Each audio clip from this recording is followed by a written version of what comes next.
A mushroom pops up. You see it, but you don't see what created the mushroom. A mass of tangled microscopic threads called a mycelium, like invisible lines underground. Books are like mushrooms. You see a book, but you don't see how the writer created the book.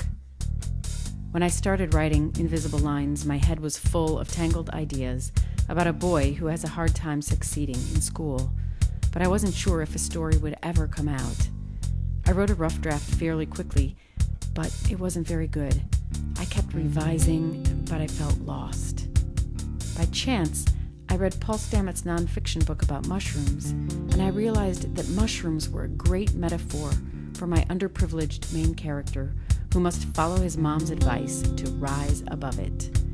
I got excited about revising and decided that Trevor, my main character, should study mushrooms in his science class.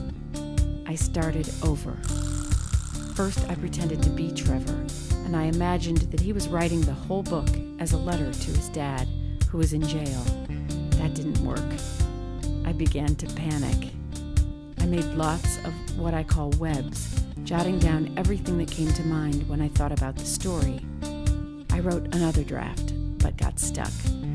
Trevor needed money to buy secondhand cleats, and I couldn't think of a good way for him to earn it.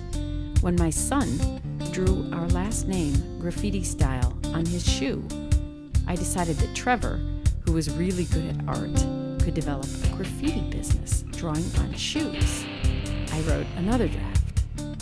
The plot kept overwhelming me. To keep track of it, I wrote short statements about what happened in each scene of the book. I also tried to sum up my plot on one page. What does Trevor want? What gets in the way? How does he resolve his problem? My editor was waiting for the book, but I was still working. I got feedback from other readers, and I wrote more drafts. I asked myself the big question, what is this book really about? I wrote it on big paper so that I could look at it when revising. I revised Invisible Lines 56 times. Finally, I turned it in. My editor read it carefully many times and asked key questions that pushed me to make more improvements. I revised again. She edited again. An artist, Antonio Caparo, was hired. He read the book and submitted sketches. Finally, the book was printed and bound. Now, it's popping up in the world, kind of like a mushroom.